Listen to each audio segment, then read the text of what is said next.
दोस्तों नमस्कार। Colonel Ajay CO Ajay astromoney group first global astro finance digital channel से आपसे मुखातिब होता हूं। आज शुक्रवार 14 अगस्त सन 2026। दोस्तों कल स्वतंत्रता दिवस 15 अगस्त है। मैं सभी दर्शक बंधुओं को मैं अपनी तरफ से अपनी पूरी टीम की तरफ से बहुत बहुत शुभकामनाएं प्रेषित करता हूं। गणतंत्र हमारा अमर रहे, प्रजातंत्र हमारा अमर रहे और हमारा निशान झंडा ध्वज आकाश में लहराता रहे। शहीदों ने इसे अपने श्वासों से सींचा है।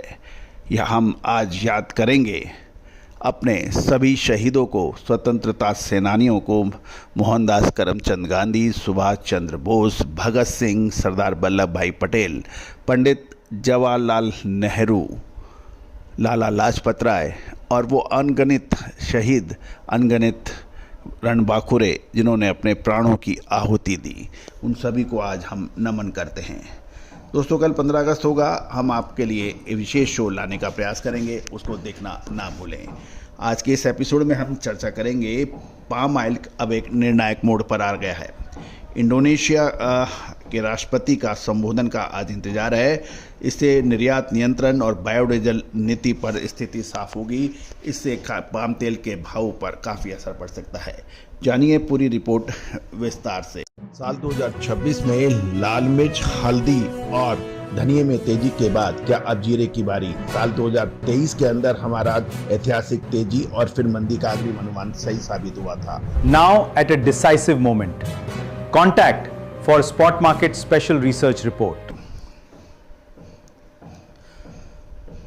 दोस्तों खाद्य तेलों का अग्रिम विश्लेषण, अनुमान, एस्टिमेशन हमेशा से एक रहस्यमयी कुंडी रही है और फाइनेंशियल एस्ट्रोलॉजी और टेक्निकल और फंडामेंटल एनालिसिस का अद्भुत संगम इसको हमेशा से ही इसको सॉल्व करता आया है।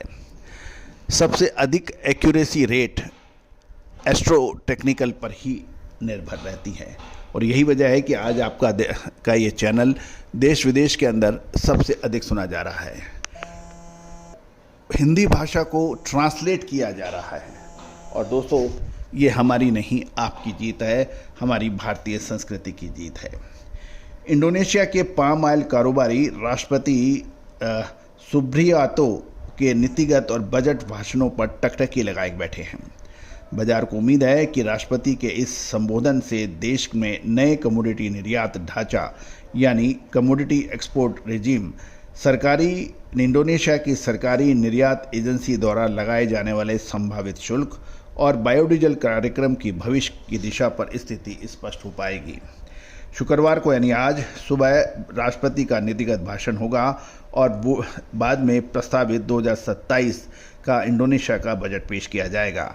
मई में रणनीतिक कमोडिटी निर्यात को केंद्रीकृत यानी सेंट्रलाइज करने की योजना के ऐलान के बाद ही वैश्विक बाजार में किसी प्रकार के नए कदम को लेकर व्यापारी सतर्क हैं। अब हम समझ लेते हैं कि सेंट्रलाइज एक्सपोर्ट फ्रेमवर्क है क्या। इंडोनेशिया सरकार पाम ऑयल, कोयला और फेरो एलॉय के निर्यात को इंडोनेशिया के सॉवरिन वेल्थ फंड के तहत आने वाली संस्था के माध्यम से संचालित करने जा सकती है। इसका मुख्य उद्देश्य बताया जा रहा है कि अंडर इनवॉइसिंग, ट्रांसफ़र प्राइसिंग और विदेशी खातों में निर्यात आय के भटकाव को रोकना है, क्योंकि अंडर इनवॉइसिंग के वजह से शुद्धता ऐसी जो हर घर की पसंद बने। सुधा महेश ठक्कर, हल्दी के विश्वसनीय निर्यातक। आज ही संपर्क करें। वो रेवेन्यू इंडोनेशिया सरकार को नहीं मिल पाती है जिसकी वो हकदार है। भूमिका को लेकर अस्पष्टता, मौजूदा नियम डीएसआई को निर्यात बिक्री मूल्य और मार्जिन तय करने का अधिकार देते हैं। डीएसआई का पक्ष यह है कि इंडोनेशिया के जो सरकारी अधिकारियों का दावा है, डीएसआई केवल एक मध्यस्थ सुशासन सुविधा प्रदाता यानी गवर्नेंस फैसिलिटेटर के रूप में कार्य करेगी, जिससे मौजूदा व्यावसायिक संबंध सुरक्षित रहेंगे।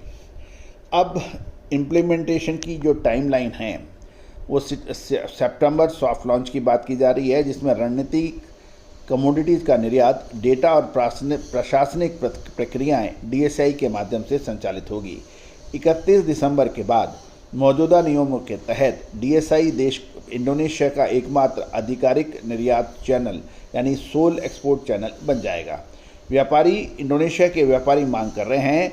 ट्रेडर्स और निर्यातक ये स्पष्टता चाहते हैं क्या इस समय सीमा और ऑपरेटिंग मॉडल में कोई बदलाव किया जाएगा। अब कुछ अनसॉल्व्ड यानी की इश्यूज हैं जो यानी अनसुलझे मुद्दे हैं। निर्यातकों ने चेतावनी दी है कि कॉन्ट्रैक्ट और भुगतान व्यवस्था को लेकर जारी अनिश्चितता से अंतर्राष्ट्रीय व्यापारिक संबंध प्रभावित हो सकते हैं। कार्यशील पूंजी यानी वर्किंग कैपिटल पर बुरा असर पड़ सकता है और प्रमुख और व्यापारी और इंडोनेशियन निर्यातकों की कुछ चिंताएं भी आपके सामने प्रस्तुत हो रही है। शुल्क व मार्जिन, क्या डीएसआई निर्यात पर कोई सर्विस फीस या ट्रेडिंग मार्जिन लगाएगा, जिसकी गणना किस आधार पर होगी। अतिरिक्त टैक्स की बात की जा रही है, क्या डीएसआई का शुल्क मौजूदा निर्यात कर यानी एक्सपोर्ट टैक्स और पाम ऑयल लेवी के ऊपर लगाया जाएगा। बाकी कुछ और रेफरेंस पॉइंट्स मैकेनिज्म है, भुगतान अनुसूची है, भुगतान पेमेंट शेड्यूल है। मसाले, खुशबू और प्योर झांझ, टेस्ट से भर दे हर जुबां पे स्वाद। एवरीडे मसाले, देश का स्वाद। लॉन्ग टर्म कॉन्ट्रैक्ट है और बहुत सारे प्रबंधन और विदेशी खरीदारों के साथ बातचीत का अधिकार, ये काफ़ी चीज़ें हैं जो कि इंडोनेशिया व्यापारियों और एक्सपोर्टर्स को अभी अनक्लियर है। बायोडीजल का एक जो सबसे बड़ी पॉलिसी है, इंडोनेशिया ने 1 जुलाई से B50 मैंडेट लागू किया था, जिसके तहत बायोडीजल में पाम तेल की मात्रा को 40% से बढ़ाकर 50% किया गया है। इससे इंडोनेशिया की घरेलू खपत में उछाल आया है और सरकार को उम्मीद है कि B50 कार्यक्रम से घरेलू यानी क्रूड पाम ऑयल, कच्चा पाम तेल की खपत 15.2 मिलियन टन से बढ़कर 16.3 से 17 मिलियन टन तक पहुंचेगी। इंडोनेशिया कारोबारियों की मांग है कि B50 की फंडिंग और सब्सिडी आवंटन विभिन्न ईंधन श्रेणी में इसके क्रियान्वयन और प्रस्तावित B60 ब्लेंड को स्पष्ट दिशा निर्देश जारी होने चाहिए। अब ग्लोबल मार्केट पर इसका क्या असर हो सकता है वो भी हम चर्चा कर लेते हैं।